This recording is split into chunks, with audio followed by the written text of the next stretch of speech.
Age of Empires 2 is the best real-time strategy game ever made, as has been ordained by the holy monks since the dawn of time. If you guys attack me, I'm reporting you to the monastery. Who are, of course, the most powerful beings in the universe. Age of Empires 2 sees the return of many fan-favorite features from previous Age of Empires games, including the ability to create a percussion ensemble by clicking on your buildings, hitting structures until they are set on fire, and unmanned siege ballistics. There are many ways to enjoy playing Age of Empires 2. For example, setting your rally points in your opponent's base, role-playing as your favorite authoritarian regime by deleting all your villagers when the population gets too high, or spamming enough naval units to rival the British Empire and permanently denying the ability for anyone to fish or build a structure anywhere near water. Age of Empires 2 is such a good game that they made it 3 different times.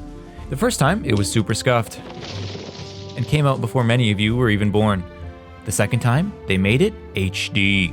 And most recently, they released the Age of Empires 2 Definitive Edition. An edition so definitive, it defined the Age of Empires 2 remake genre. I have a confession to make. Though as a small child, I played countless hours of real-time strategy games like Age of Mythology and StarCraft, I did not actually play Age of Empires 2 until last year. I was, of course, just waiting for the Definitive Edition. Who wants to play an undefinitive game? Not me. I was introduced to the game through the help of the $1 Xbox Game Pass, thanks Supreme Overlord Gates, and a group of individuals on Discord who referred to the game as Age of Stains. I considered doing a QSauce's Top 10 Games of 2020 video. However, the list would be entirely Age of Empires 2, so I scrapped the idea. So what makes Age of Empires 2 Definitive Edition the best RTS game ever made?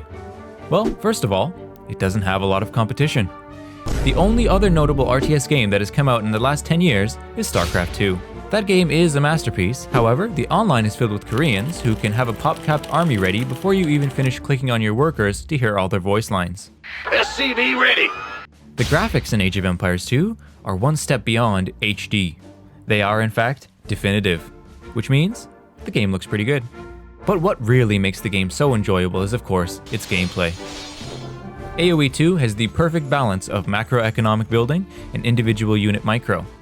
The winner of the game is determined by who can send their peons to gather resources faster and build a bigger army. Game's already over for me.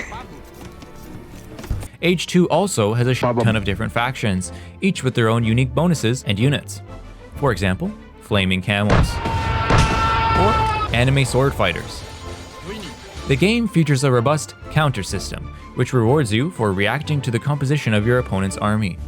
As in most medieval warfare scenarios, spearmen counter cavalry as their pointy sticks fend off mounted charges, archers counter heavy infantry as their long range allows them to maintain distance while delivering damage, and monks counter everything as they have psychic mind control powers.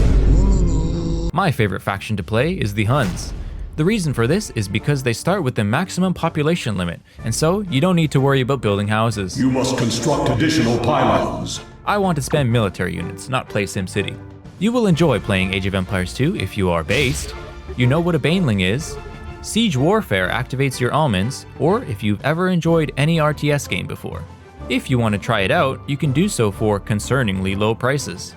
I give Age of Empires 2 a 10 out of 10.